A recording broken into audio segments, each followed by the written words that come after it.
Hello, तो देखो आज हम लोग क्या पढ़ेंगे। फर्स्ट चैप्टर केमिस्ट्री का, क्लास 10th का फर्स्ट चैप्टर। ओके, चैप्टर का नाम क्या है?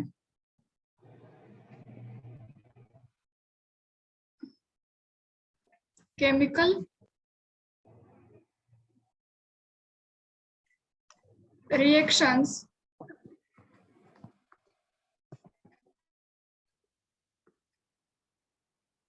And equations.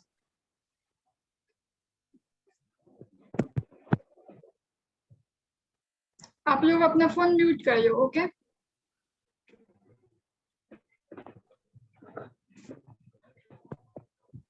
Chemical reaction and equation.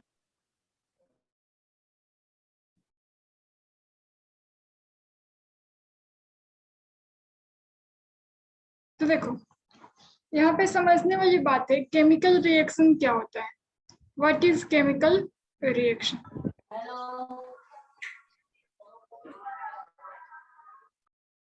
आप लोग अपने आप को म्यूट करते जाओ। हाँ, ठीक है।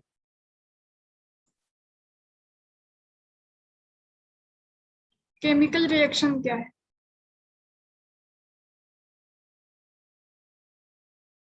ओके, देखो, केमिकल रिएक्शन का वैसे तो आपने अभी तक 7th में भी पढ़े थे, तो बहुत सारे डेफिनेशन पढ़े होंगे। बट अगर हम लोग इसको आसान भाषा में कहें तो ये क्या होता है, ये एक तरह का ऐसा प्रोसेस है जिसमें क्या होता है, ओल्ड बॉन्ड ब्रोकन, चाहे वो जैसा भी बॉन्ड हो, आयनिक हो, कोवेलेंट हो, या जैसा भी हो, old bond broken and new bond formation takes place.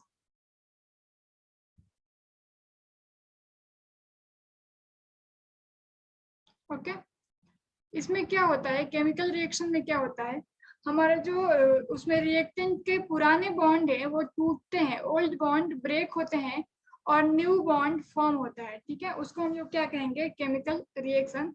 ये एक इसका अच्छा एग्जांपल हो सकता है, और भी बहुत सॉरी डेफिनेशन हो सकता है, और भी बहुत सारे तरह से हम लोग इसको डिफाइन करते हैं। बट यहाँ पे देखो, जैसे एग्जाम्पल से समझो, मान लो हमने H2 लिया और O2 लिया, तो हाइड्रोजन ऑक्सीजन से मिलकर के वाटर बनाता है। ठीक है, बैलेंस करने के लिए यहाँ पे हम लोग 2 लगाते हैं। बट एक्चुअली इसमें होता क्या है, इस रिएक्शन में होता क्या है, देखो, हाइड्रोजन का दूसरे हाइड्रोजन के साथ बॉन्ड होता है, सिंगल बॉन्ड के साथ जुड़ा है, और यहाँ पे ऑक्सीजन भी दूसरे ऑक्सीजन के साथ जुड़ा होता है, डबल बॉन्ड के साथ, ऑक्सीजन के बीच में डबल बॉन्ड होता है। ओके, तो यहाँ पे क्या होता है, ये हाइड्रोजन यहाँ से टूटेगा, ये ऑक्सीजन अपना बॉन्ड यहाँ से तोड़ेगा, ग्रेशी बोर्ड पे मत टच करो बेटा, और क्या होगा, एक ऑक्सीजन यहाँ से आएगा, और ये जो हाइड्रोजन अपना बॉन्ड तोड़े है ना, एक यहाँ पे जुड़ेगा और एक और यहाँ पे जुड़ गया। ठीक है, इस तरह से हमारा H2O का फॉर्मेशन होता है। कहीं कहीं पे आयनिक बॉन्ड भी होते हैं, वो भी टूटते हैं। तो केमिकल रिएक्शन में क्या होता है, हम लोग कहते हैं old bond broken and new bond formation takes place, तो इसको हम लोग क्या कहेंगे, केमिकल रिएक्शन। ठीक है, ओके, ये आपका एक बेसिक डेफिनेशन हो गया। और आप क्या कह सकते हो, देखो, अगर हम लोग दूसरे भाषा में इसको डिफाइन करें तो क्या कह सकते हैं, chemical reaction are the process, chemical reaction are the process in which new substances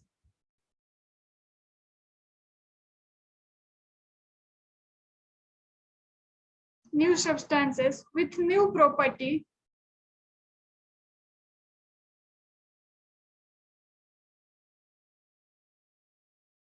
with new properties are formed।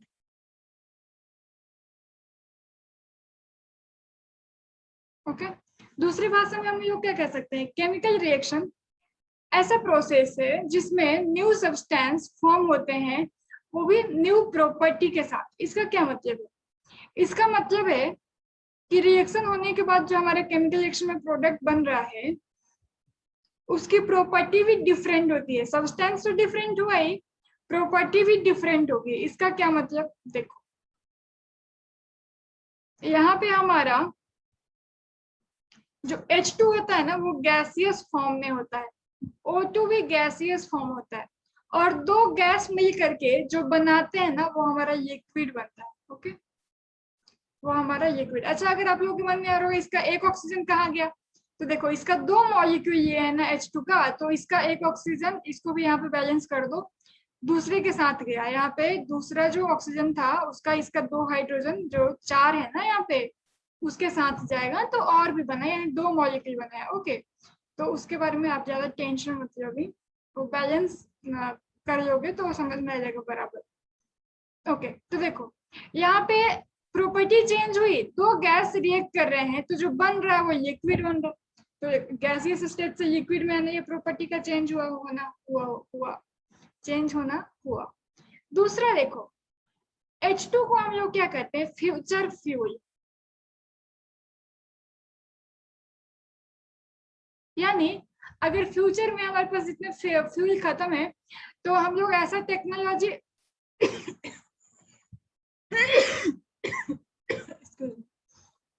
हम लोग ऐसा टेक्नोलॉजी डिफरेंट डेवलप कर सकते हैं जिससे H2 को, हाइड्रोजन गैस को हम लोग एज अ फ्यूल यूज कर सकते हैं। सेम केस आपके ऑक्सीजन के साथ, ये फ्यूचर फ्यूल यानी ईंधन का काम कर रहा है, और ऑक्सीजन के प्रेजेंस में फायर लगता है, ठीक है, आग लगता है।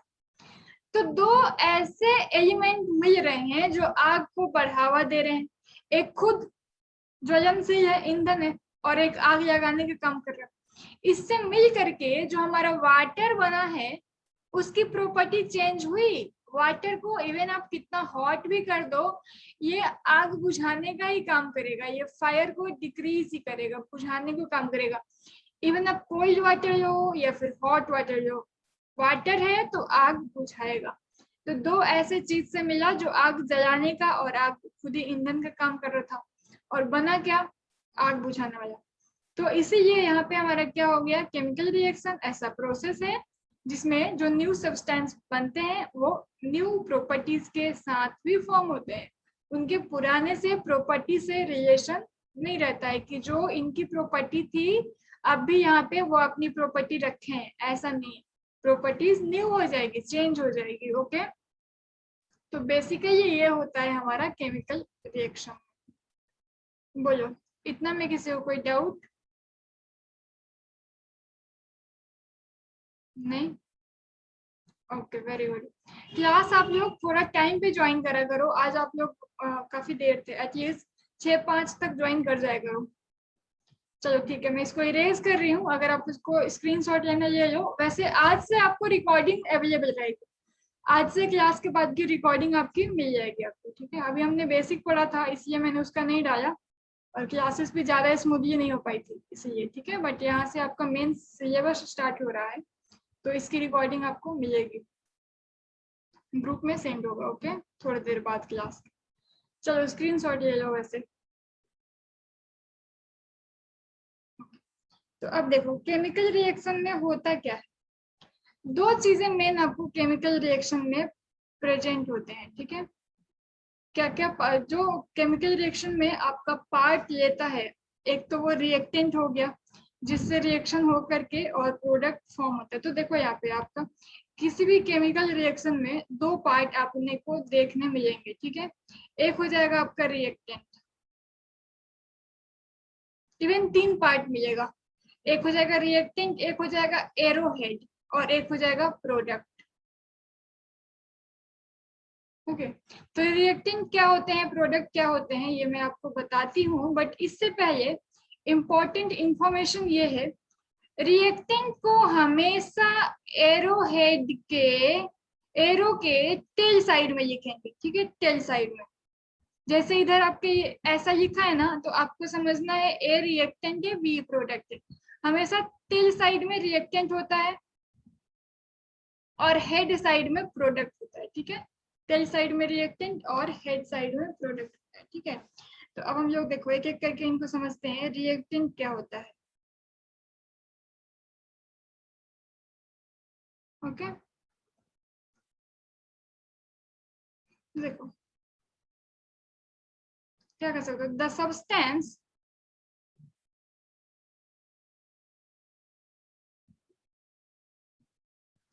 which take part excuse me, the substance which take part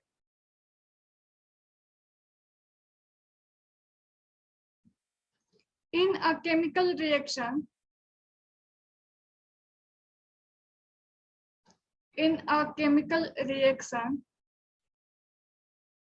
are called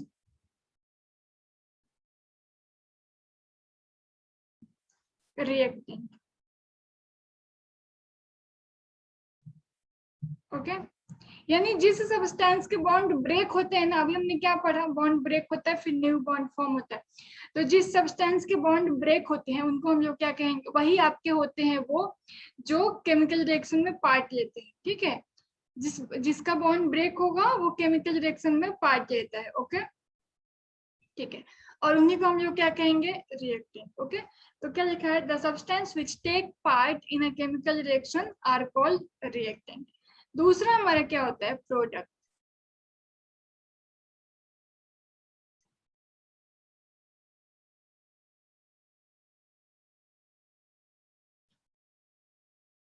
okay देखो प्रोडक्ट क्या होता है,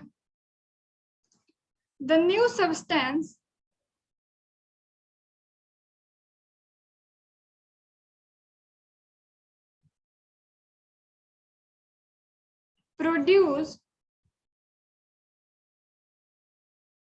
प्रोड्यूस मीन्स बनना। Okay as a result in a chemical reaction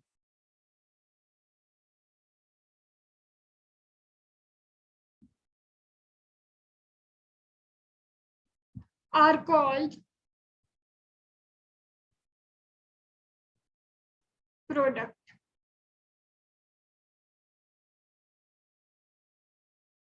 okay यानी केमिकल रिएक्शन में जो आपका फॉर्म हो रहा है, जो प्रोड्यूस हो रहा है, वो क्या होता है, पहले से तो रिएक्शन में प्रेजेंट नहीं था, रिएक्शन कंप्लीट होने के बाद बना, तो उसको हम लोग क्या कहेंगे, प्रोडक्ट। ओके जैसे फॉर एग्जांपल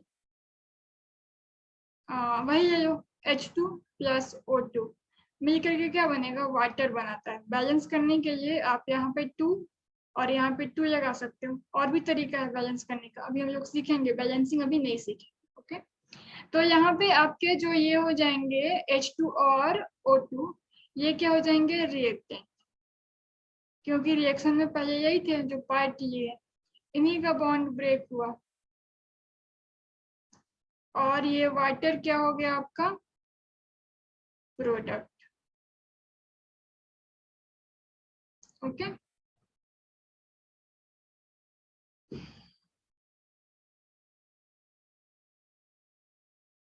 ठीक है, और इसका अगर आपको एग्जांपल देखना है तो मैग्नीशियम रिबन को जब हम लोग ऑक्सीजन के प्रेजेंस में बॉन्ड करते हैं तो मैग्नीशियम ऑक्साइड बनता है। ओके यहाँ से आपको एक ऑब्जेक्टिव क्वेश्चन अक्सर पूछता है, देखो इसका दूसरा एग्जांपल अगर आपको देखना है तो मैग्नीशियम एक्चुअली रिबन के फॉर्म में होता है। ठीक है, मैग्नीशियम पट्टी ऐसा होता है, मैग्नीशियम एक्चुअली रिबन के फॉर्म होता है। ठीक है, एज रिबन प्लस ऑक्सीजन, ये कहाँ से आएगा, फ्रॉम एयर, हवा से आएगा। ठीक है, क्योंकि जला रहे हैं। ठीक है, यहाँ पे इसको हम लोग थोड़ा हीट देंगे तो ये जलेगा, एक्चुअली जलाते हैं तो थोड़ा हीट मिलता है, हीट देते हैं। ठीक है, तो यहाँ पे बनेगा मैग्नीशियम ऑक्साइड।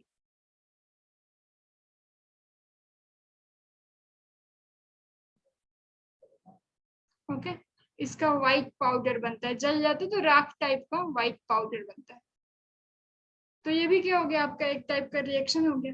अब देखो यहाँ से इंपॉर्टेंट क्वेश्चन क्या पूछता है कि मैग्नीशियम पट्टी को ध्यान से सुनो, इसको मैं लिखाऊंगी नहीं, आप अपने भाषा में लिख सकते हो कॉपी में। मैग्नीशियम के रिबन को जलाने से पहले, यानी जब मैग्नीशियम ऑक्साइड बनाना है, इसको हम लोग सैंड पेपर से साफ करते हैं। ऐसा क्यों? अक्सर ये क्वेश्चन पूछता है। इसको हम लोग सैंड पेपर, ये एक टाइप का पेपर है जिसमें सैंडी पार्टिकल होते हैं। घर वर में देखे हुए कभी, मूर्चा वर्चा साफ करने का काम आता है। तो ये सैंड पेंटिंग वगैरह होता है ना, पेंट जो होता है खिड़कियों की, उसके पहले सैंड पेपर का यूज होता है उसका छुड़ाने के लिए जंग वगैरह। तो उससे मैग्नीशियम पट्टी को साफ किया जाता है, मैग्नीशियम रिबन को। ऐसा क्यों? देखो, मैग्नीशियम ना बहुत ज्यादा रिएक्टिव होता है। अगर मैग्नीशियम की पट्टी को हम लोग खुली हवा में रख दें तो उससे रिएक्ट करके थोड़ा बहुत ऑक्सीजन आकर के उस पर बैठ जाएगा और ऑक्साइड बना जाएगा। मैग्नीशियम के सरफेस पे ऑक्सीजन ऑक्साइड बना जाता है एयर से आकर के, क्योंकि वो बहुत ज्यादा रिएक्टिव है। तो उसके बाद जब इसके फर्स्ट लेयर पे ऑक्सीजन पड़ गया है, तो फर्दर उसको ऑक्सीजन से रिएक्ट कराना, यानी जलाने के लिए ऑक्सीजन से रिएक्ट कराना थोड़ा मुश्किल होता है। ठीक है, तो यही जो इस पे लेयर बैठता है ना मैग्नीशियम ऑक्साइड का, उसी को गायब करने के लिए, उसको थोड़ा साफ करने के लिए, ताकि मैग्नीशियम जल पाए अच्छे से, और हम लोग इसको एक ऐसा पेपर जिसको हम लोग सैंड पेपर कहते हैं, उससे रगड़ देते हैं।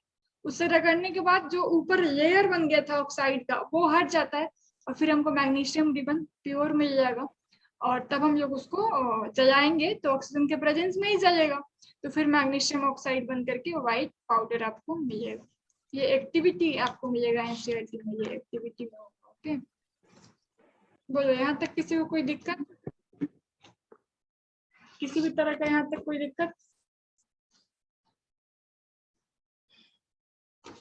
नहीं दिक्कत? ओके, चैट कर रहे हो आप लोग, क्या लिखे हो?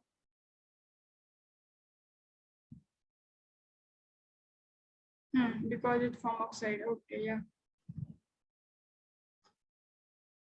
चलो ठीक है, तो आप लोग स्क्रीनशॉट ले लो, मैं इसको इरेज कर देती हूँ।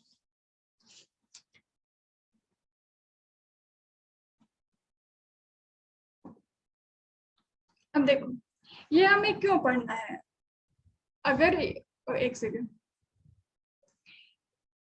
मतलब केमिकल रिएक्शन पढ़ रहे हैं, कुछ ना कुछ तो इसका यूज होगा हमारे डेली लाइफ में। तो देखो, हमारे डेली लाइफ में ना बहुत टाइप का केमिकल, लेबोरेटरी में तो जो होता है वो तो होता ही है, बहुत सारे होते हैं। डेली लाइफ में भी बहुत सारा हमारा केमिकल रिएक्शन होते रहता है। ठीक है, तो डेली लाइफ में क्या होता है? Chemical reaction occurs in our daily life.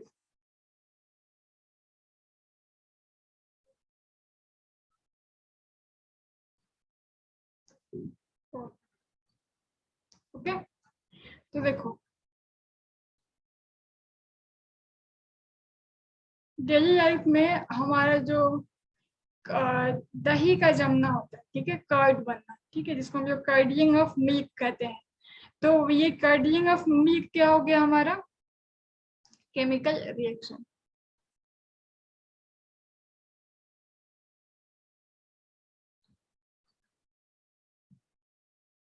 आप इसको आसान भाषा में लिख लो, फॉर्मेशन ऑफ कर्ड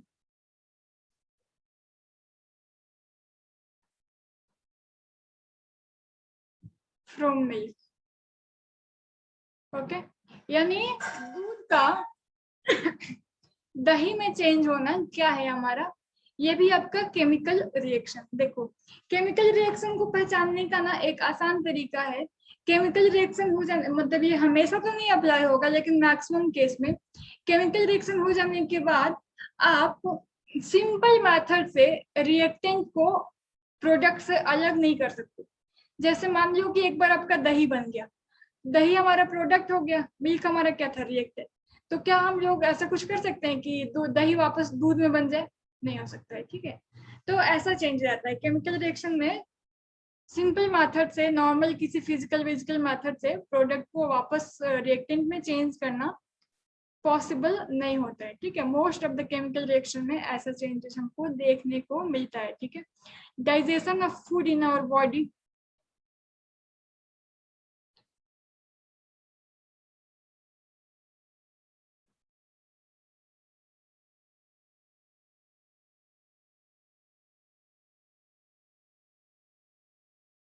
ये भी क्या हो गया, फूड को डाइजेस्ट हो जाना हमारे बॉडी में, ये भी हमारा एक केमिकल रिएक्शन हो गया। ये फ्रूट्स का पक जाना, एक सेकेंड, हेलो जैसे क्लास ले रही हूँ, हाँ करती हूँ मैं आपको।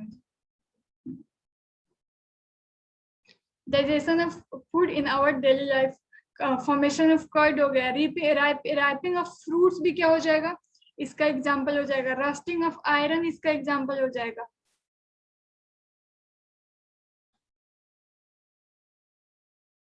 ओके कोई भी ईंधन का जल जाना, जैसे कोयला है, कोयला हो गया, ठीक है, कोयला हो गया, लकड़ी हो गया, अगर हम लोग उसको जला दिए तो क्या वापस से उसको राख बन जाने के बाद कोयला बना सकते हैं क्या, नहीं। तो बर्निंग ऑफ फ्यूल हो गया हमारा डेली लाइफ में एग्जांपल हो गया, ठीक है। राइपनिंग ऑफ फ्रूट, मैंगो या फिर कोई भी फ्रूट्स अगर पक गया तो उसको हम लोग कच्चा नहीं कर सकते हैं।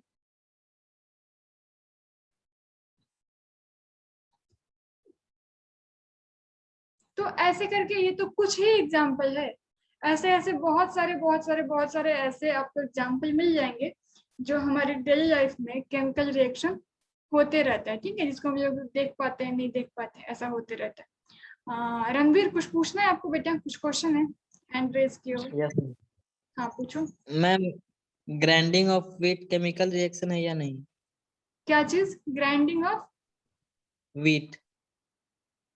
गेहूं को पीसना तो आपका केमिकल रिएक्शन नहीं है, नहीं है?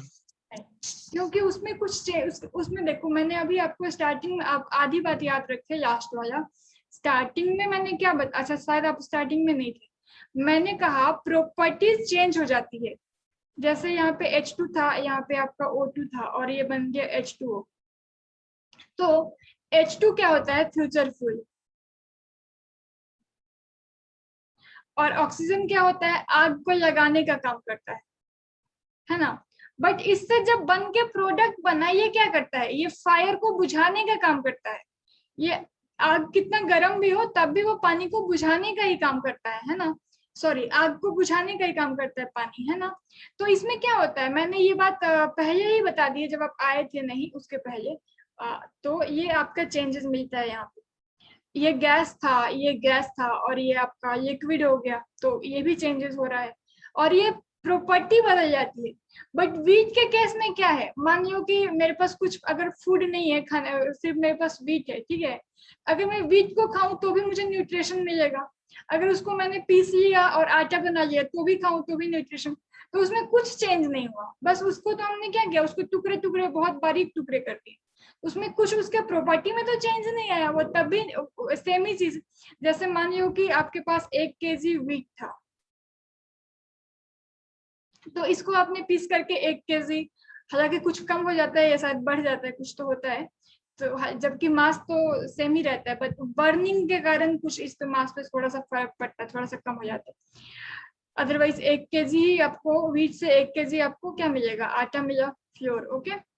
तो इसमें जितनी प्रॉपर्टी थी ना, जैसे इसमें जितना फाइबर थे अभी भी उतने ही है, इसमें जितने आपके कोई भी चीज थे, कार्बोहाइड्रेट थे, जो भी चीजें थी ना, जितनी भी आपके इसमें न्यूट्रिएंट्स थे, सारे के सारे इसमें आपको मिलेंगे, क्योंकि आपने कुछ किया ही नहीं है, कुक कर दिए इसको तो हो गया केमिकल चेंज, बट कुक नहीं किए हो, सिर्फ आपने आटे को, गेहूं को आटे में पीस लिया, तो फिर वो आपके फिजिकल चेंज होगा, वो केमिकल चेंज में नहीं कंसिडर होगा, ओके। कुक कर दिए, रोटी बना दिए, तब उसमें चेंज होगा, बहुत सारी चीजें जल जाएंगी, बहुत सारी चीजें बदल जाएंगी, तो उसको कह सकते हो। इधर आपका ये सिर्फ पीस देना, तो आपने उसके स्टेट को चेंज कर दिया, फिजिकल स्टेट को, पहले वो सॉलिड था, अभी भी वो सॉलिड है बट पाउडर फॉर्म में हो गया है, ओके। Okay ma'am. तो ये आपने क्यों ऐसा कंफ्यूजन हुआ, क्योंकि आपने शायद उस पॉइंट पे थे या नहीं थे जब मैंने बताया कि प्रॉपर्टी भी चेंज हो जाती है। जैसे देखो यहाँ पे क्या है, formation of curd from milk, milk तो थोड़ा हल्का मीठा टेस्ट होता है, हल्का, कर्ड डिफरेंट टेस्ट, मतलब दोनों का टेस्ट क्या सेम है, नहीं सेम नहीं है। डाइजेशन ऑफ फूड समझ ही सकते हो, ये इसमें आपका चेंज तो देखा ही है। रस्टिंग ऑफ आयरन, खराब कर देना, उस पर रस्ट लगा देना, यानी ये भी आपका डिफरेंट टाइप का चेंज है। हम लोग इसमें बहुत सारी चीजें बदल गई, ऑक्साइड फॉर्म हो गया, आयरन आयरन पे ऑक्साइड फॉर्म हो गया, तो ये भी आपका चेंज हो गया। बर्निंग ऑफ फ्यूल, प्रॉपर्टी में चेंज हो गई, उसमें फ्यूल की प्रॉपर्टी अलग थी, राख बनी या फिर अगर वो धुआं बन के उड़ गई, अगर डीजल पेट्रोल है तो कुछ नहीं, जो भी उड़ गया गैसेस धुआं वगैरह बन के, तो उसकी प्रॉपर्टी अलग हो जाएगी। जैसे धुआं पोल्यूशन बढ़ाएगा, लेकिन फ्यूल अगर कहीं पे रखा है, सिंपली रखा है, तो कुछ पोल्यूशन को इफेक्ट नहीं कर रहा है। राइपनिंग ऑफ फूड, कच्चा रहता है तो कैसा टेस्ट रहता है, पक जाने के बाद स्वीट टेस्ट हो जाता है, तो ऐसा प्रॉपर्टी में भी चेंज आती है। उसके केमिकल मतलब जो उसमें न्यूट्रिएंट्स है, न्यूट्रिएंट्स उसका भी चेंजेस आते हैं एक्चुअली, ये ऐसा प्रोसेस होता है। देखो आपको आपको घर में सभी कहेंगे ना, कच्चा मैंगो मत खाओ, कच्चा मैंगो मत खाओ, पेट दर्द करेगा या फिर कुछ भी, बट जब पक जाता है तो उसकी प्रॉपर्टी चेंज हो जाती है, फिर वो खा सकते हो, तो आपका पेट दर्द नहीं करेगा अगर आपने ओवर ईटिंग नहीं की है तो ऐसा होता है इसलिए क्योंकि उसकी प्रॉपर्टी बदल गई, अब आपके लिए वो नुकसान नहीं रहा। तो केमिकल रिएक्शन में प्रॉपर्टी चेंज हो जाती है। आपको ये बात जो मैंने पहले बता दी है वो भी ध्यान रखना है। अगर आपने देर से ज्वाइन किया, रिकॉर्डिंग मिलेगी, आप उसको भी देखोगे। ओके, हाँ, तो अब और कुछ यहाँ से डाउट किसी को? नहीं, ओके, स्क्रीनशॉट ले लो। अच्छा, 5 मिनट में मीटिंग एंड होगा, मैं दूसरा लिंक सेंड करूंगी, आप लोग ज्वाइन करो।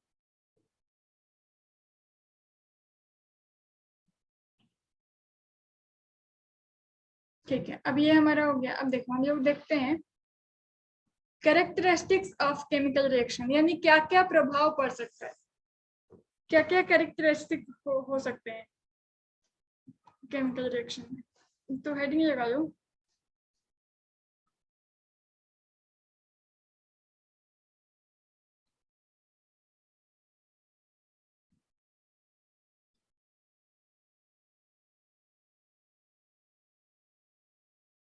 Characteristics of chemical reaction.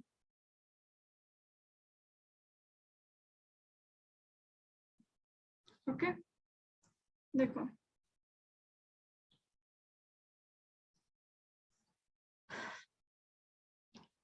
Characteristics of chemical reaction क्या है, क्या क्या प्रोसेस होता है, जैसे क्या क्या चेंजेस हो सकता है, कैसी कैसी चेंजेस देखने को आपको मिलेगी, उसी को हम लोग कहेंगे कैरेक्टरिस्टिक्स ऑफ केमिकल रिएक्शन। ठीक है, जैसे किसी में गैस बन के इवॉल्व होगा, किसी में कुछ प्रेसिपिटेट यानी नीचे पाउडर या फिर कोई भी सॉलिड फॉर्म में बैठ जाएगा, किसी का कलर चेंज हो जाता है। तो ऐसे क्या क्या, जैसे रैपनिंग ऑफ फ्रूट्स में भी क्या हो गया, कलर चेंज हो गया। तो ऐसे ऐसे चेंजेस को हम लोग क्या कहते हैं, इन्हीं सबको हम लोग क्या कहेंगे, कैरेक्टरिस्टिक्स ऑफ केमिकल रिएक्शन। ठीक है, तो कुछ important characteristics of chemical reaction हम लोग पढ़ेंगे। ठीक है, some important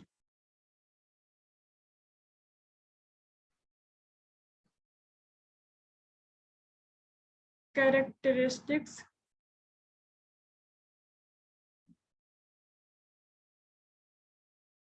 of chemical reaction. Okay, some important characteristics of chemical reaction. Sorry, आज इधर बहुत बारिश हुई एमपी में। ओके, देखो तो इसमें हम लोग कुछ इंपॉर्टेंट कैरेक्टरिस्टिक्स और कुछ उसके एग्जाम्पल भी देखेंगे कि जैसे जैसे कौन से रिएक्शन में ऐसा होता है। अभी इस चैप्टर में आपको बहुत चीज पढ़ना बाकी है, लास्ट लास्ट तक आप बहुत मास्टर बन जाओगे इस चैप्टर का, बट अभी थोड़ा पेशेंसली पढ़ना पड़ेगा। बेसिक जानना कोई भी चीज का बहुत ज्यादा जरूरी होती है कंफ्यूजन को दूर करने के लिए। तो पहला देखो, पहला आपका कैरेक्टरिस्टिक हो जाएगा एवोल्यूशन ऑफ गैसेस।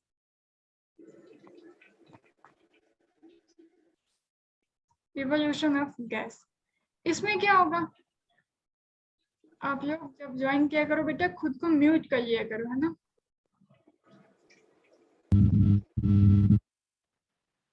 ग्रेशी आप अपना फोन म्यूट करो बेटा।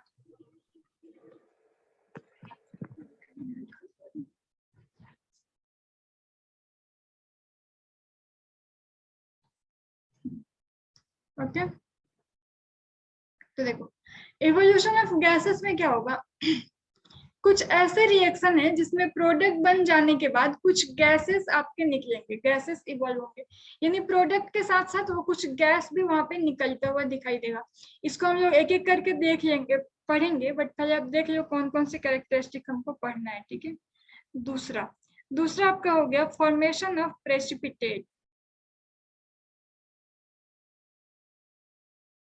Formation of precipitate. Formation of precipitate का मतलब क्या है, जैसे हम लोग क्या करते हैं, सपोज हमने सैंड को वाटर में डाला, सैंड को जब वाटर में डालेंगे तो सैंड क्या होगा, पानी में जाकर के नीचे पेंदी में बैठ जाएगा, जो भी कंटेनर में आप डाले, उसी को हम लोग कहेंगे प्रेसिपिटेट हो जाना। वैसे ही क्या होता है, इसमें रिएक्शन कराओगे ना तो लिक्विड अगर है या फिर जो भी, वो ऊपर हो जाएगा और बाकी कोई एक प्रोडक्ट नीचे जाकर के पेंदी में प्रेसिपिटेट हो जाता है, यानी इकट्ठा हो जाता है, ठीक है, सॉलिड फॉर्म में या फिर कैसे भी, बट वो नीचे इकट्ठा हो जाएगा, तल उसके जाके तल में पेंदी में बैठ जाएगा, ठीक है, उसी को हम लोग प्रेसिपिटेट कहते हैं। तीसरा change in colour, change in colour, जैसे कच्चा आम ग्रीन, पका आम येलो, तो ये सब मतलब अंदर में व्हाइट, कच्चा आम अंदर से व्हाइट, ये तीसरा नंबर है। ओके, तो ऐसा ये भी हो गया आपका। Change in temperature,